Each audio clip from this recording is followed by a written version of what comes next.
सही तरीके से जन्म कुंडली को यदि मिलाया जाए तो आपकी ज़िंदगी विवाह के बाद खुशहाल रहेगी। और वहीं अगर जन्म कुंडली का मिलान सही नहीं हुआ तो ज़िंदगी बिखरने लगती है, ज़िंदगी में तनाव आने लगता है। तो ज्योतिष में ऐसे तमाम योग हैं जिन्हें देखकर एक पूर्ण विद्वान ज्योतिषी आपको समझाता है, बताता है कि ज़िंदगी में कौन से ग्रह कब क्या प्रभाव डालेंगे। तो उसका पहले से हल निकाल करके यदि जन्म कुंडली मिला लिया जाए तो शादीशुदा जीवन सही बीतने लगता है। नमस्कार, मैं ज्योतिषी आर्य सोनी पिछले 40 सालों से यंत्र मंत्र तंत्र रत्न दान दक्षिणा पूजा पाठ होम हवन जप तप के द्वारा किसी भी प्रकार के जीवन में आने वाली समस्याओं का निराकरण करता आ रहा हूं। और आज मैं वैवाहिक जीवन पर आपको बताने जा रहा हूं कि वैवाहिक जीवन में आने वाली समस्याएं कैसे दूर की जा सकती हैं विवाह के बाद या विवाह के पहले।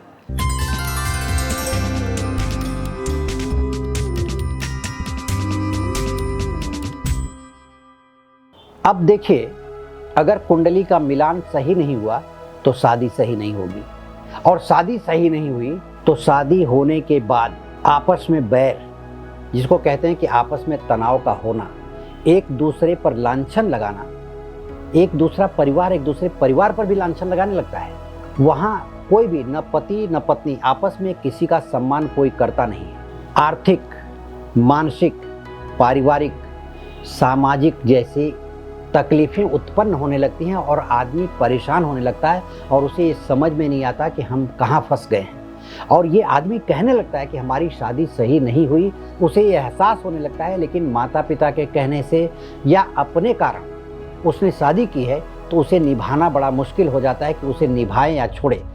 अब जन्म कुंडली का जब मिलान करते हैं आप, तो उसमें आवश्यक क्या होता है मैं आपको समझा दूँ। सबसे पहली बात होती है कि आपका जन्म तारीख, आपकी जन्म तिथि, जन्म तारीख, जन्म का समय, जन्म तारीख, जन्म का महीना, जन्म का सन, जन्म का समय और जन्म का स्थान। तो जन्म के समय के डिफरेंस का प्रभाव क्या पड़ता है मैं आपको बताना चाहता हूं कि पृथ्वी सूर्य के चारों तरफ चक्कर लगाती है। जो 365 दिन में पृथ्वी सूर्य का चक्कर पूरा करती है, वहीं पृथ्वी अपना भी चक्कर लगाती रहती है। जो 24 घंटे में पृथ्वी अपना एक चक्कर लगाती है, तो 24 घंटे में जो एक चक्कर लगता है तो लगभग 25 लाख किलोमीटर का होता है। यानी 24 घंटे में 25 लाख किलोमीटर पृथ्वी चलती है, तो एक घंटे में 1,04,000 किलोमीटर चलती है लगभग। और एक घंटे में अगर 1,04,000 किलोमीटर चलती है तो एक मिनट में वो 1800 किलोमीटर चलती है। अब आप सोच लीजिए कि आपके जन्म के समय में अगर एक मिनट का डिफरेंस हुआ, जैसे शाम को 4:50 पे आपका जन्म हुआ है और हुआ होगा 4:51 पे और आपने लिखवाया 4:50, तो 1800 किलोमीटर आगे आपकी घटना थी और पीछे आ गई है। और वहीं 4:49 पर जन्म हुआ है और आपने लिखवाया 4:50, तो एक मिनट के कारण 1800 किलोमीटर आगे बढ़ जाते हैं ग्रहों की स्थिति। तो ज्योतिषी को विवेचन करना बड़ा मुश्किल हो जाता है। ज्योतिषी इस पर अपना पूरी तरह से प्रभाव नहीं डाल पाता और बाद में लोग ज्योतिषियों को दोष देते हैं। तो मैं ये कहना चाहता हूँ कि अगर आप जीवन में अपनी जन्म कुंडली का सही मिलान करना चाहते हैं, सही विश्लेषण करवाना चाहते हैं, तो सबसे पहला काम ये करें कि अपने जन्म का समय सही एक्यूरेट लाने की कोशिश करें, अन्यथा उसमें थोड़ा बहुत अंतर आएगा। अब यहीं पर मैं बात करना चाहता हूँ, क्योंकि बहुत से ऐसे लोग हैं जिन्हें अपने जन्म का समय ही नहीं मालूम है और वो कहते हैं कि मैं शादी करना चाहता हूं, हमें तो अपने जन्म का समय, जन्म की तारीख भी नहीं पता है। तो आप उसे घबराएं नहीं, उसका भी निराकरण हो सकता है। आपकी समस्याओं को जान करके, आपकी परिस्थितियों को जान करके, आप अपनी अगर सही परिस्थितियों का वर्णन करते हैं हमारे पास, तो लगभग आपकी परिस्थितियों के अनुसार आपके ग्रहों का अंदाज़ा लगाया जा सकता है और ये पता लग सकता है कि आपके कौन से ग्रह इस समय कौन सा प्रभाव दे रहे हैं और आपकी ज़िंदगी में क्या उतार चढ़ाव चल रहा है। तो इससे आपकी शादीशुदा ज़िंदगी को बचाया जा सकता है। और विवाह के पहले अगर आप आते हैं तो भी जो प्रेम संबंध है आपस में, वो देख करके, या नए नए जुड़ रहे हैं तो वो देख करके एक आकलन या तो प्रश्न कुंडली बना करके, जिस समय आप आए हैं उस समय की प्रश्न कुंडली बना करके ये देखा जा सकता है, या विवाह जिस दिन तय होता है उसकी कुंडली बना करके, या विवाह जिस दिन हो रहा है किस मुहूर्त पर हो रहा है उस दिन की कुंडली बना करके आपकी ज़िंदगी के बारे में पूरा का पूरा विवरण दिया जा सकता है कि आपका वैवाहिक जीवन कैसे बीतेगा।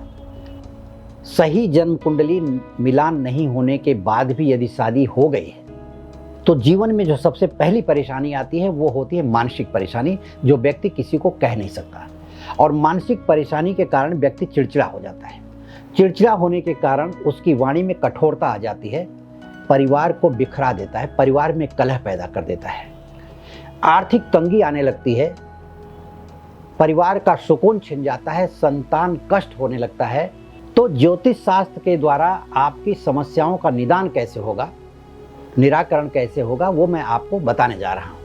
गुण मिलान के लिए सबसे पहली बात ये जो देखी जाती है, तो देखी जाती है ग्रहों की मैत्री है कि नहीं। दोनों लड़की और लड़के की कुंडली में ग्रहों की मैत्री है कि नहीं। ग्रहों की मैत्री यदि है तो भकूट देखा जाता है, जो प्रेम संबंधों का द्योतक है। नाड़ी दोष देखा जाता है, जिससे संतान का कष्ट न हो। ग्रहों के घरों को देखा जाए तो 7वां घर वैवाहिक जीवन के लिए देखा जाता है। तो 7वें घर में कोई पाप ग्रह न बैठा हो, कोई क्रूर ग्रह न बैठा हो, ग्रह कोई नीच का न हो, या 7वें घर का मालिक किसी नीच ग्रह के साथ न बैठा हो, या जन्म कुंडली के पहले, चौथे, 7वें, 8वें और 12वें घर में मंगल होगा और उस पर किसी सौम्य ग्रह की दृष्टि न हो, तो मंगल अपना प्रभाव शादी के बाद दिखाने लगता है। उसके प्रभाव से जीवन में कई प्रकार की कठिनाई आती हैं। तो मेरा कहना है कि देखिए, सबसे जो मिनिमम है गुण मिलान जो देखा जाता है, 18 गुण से यदि कम मिलता है तो विवाह नहीं करना चाहिए। लोग करते हैं लेकिन वो बाद में परेशानियां झेलते हैं और उपाय करते करते उनकी ज़िंदगी बीत जाती है। तो 18 से 24 गुण अगर मिलते हैं, 18 गुण से 24 गुण तक अगर मिलते हैं तो एक सामान्य कुंडली मानी जाती है। 24 से 28 गुण अगर मिलते हैं तो थोड़ा सा अच्छी मानी जाती है। 28 से 32 गुण अगर मिलते हैं तो एक अच्छी कुंडली का दर्जा दिया जा सकता है, और 32 से ऊपर अगर गुण मिलते हैं तो एक अच्छी कुंडली मानी जाती है, जो सबसे अच्छी कही जाती है।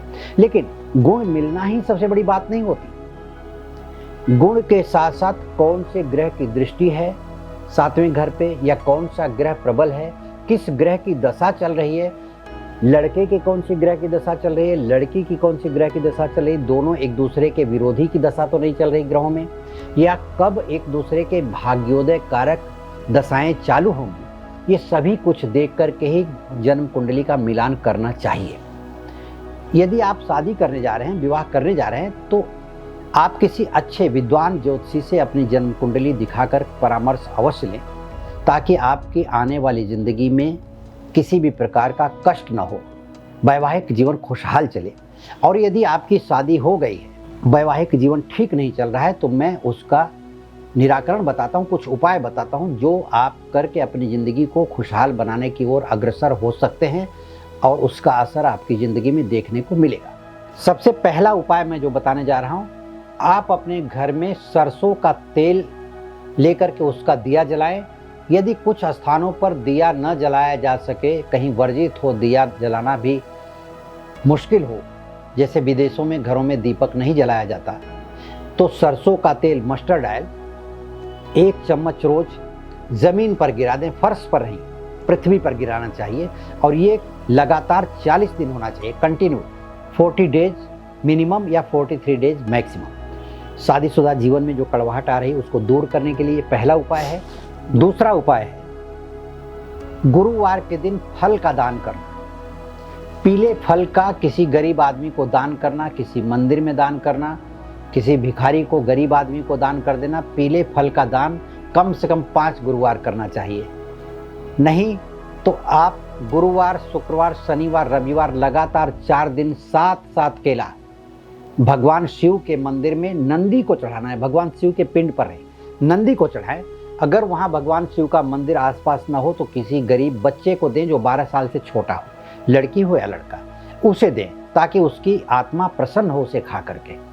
तीसरा उपाय, आप जो भी वस्त्र पहनते हैं, ये वस्त्र की बात जो मैं कर रहा हूँ ये सिर्फ पुरुष के लिए लागू होती है कि पुरुष को ऐसा लगता है कि हमारी ज़िंदगी में कड़वाहट चल रही है, तो पुरुष अपना शुक्रवार का पहना हुआ कपड़ा शनिवार के दिन किसी गरीब आदमी को दे दे, लेकिन किसी जान पहचान के गरीब आदमी को न दे, नहीं तो वो व्यक्ति, गरीब आदमी, वो कपड़ा पहन करके फिर आपके घर की तरफ आएगा। कहीं दूर किसी गरीब आदमी को दान दे दें।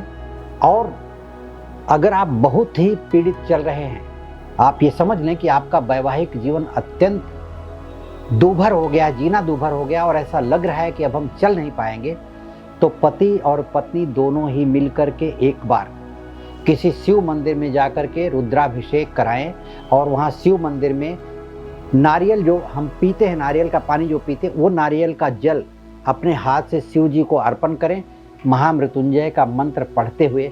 और यह क्रम कम से कम 11 सोमवार चलना चाहिए। अत्यंत दुर्लभ जीवन चल रहा हो, अत्यंत दुभर हो गई हो जिंदगी जीना, तब ये उपाय किया जा सकता है। आखिरी उपाय मैं बताता हूँ। इस उपाय में आपको चाहिए कि मीठी रोटी बना करके, जो गुड़ की रोटी बनती है या पूरन पोली कहते हैं, या किसी भी प्रकार की मीठी रोटी 5 मंगलवार गरीबों को खिलाए या स्त्री को करना चाहिए। यदि इस तरह के उपाय आप करते हैं तो आपकी ज़िंदगी में खुशहाली आने लगेगी और देखते देखते आपका जीवन खुशहाल होने लगेगा। फिर भी ग्रहों की स्थितियों को देखते हुए पूरे ग्रहों का विश्लेषण करवा करके ज्योतिष में उसका उपाय है, उसका समाधान है और उसे करना आवश्यक है, ताकि शादीशुदा ज़िंदगी में जो आपकी तकलीफ़ में बीत रही है वो खुशहाल हो जाए और आप लोग खुशी खुशी अपना ज़िंदगी जिएं। व्यक्तिगत संपर्क या परामर्श के लिए वीडियो के नीचे दिए गए लिंक पर आप क्लिक करें। इसी के साथ आप हमारे वीडियो को लाइक करें, शेयर करें और सब्सक्राइब करें। इसके अलावा किसी भी प्रकार की समस्या से अगर आप जूझ रहे हों तो आप कमेंट बॉक्स में मुझे लिखें, ताकि मैं उस पर वीडियो बना करके आपकी समस्याओं को दूर करने का प्रयत्न कर सकूं, मैं आपके काम आ सकूं। धन्यवाद, नमस्कार।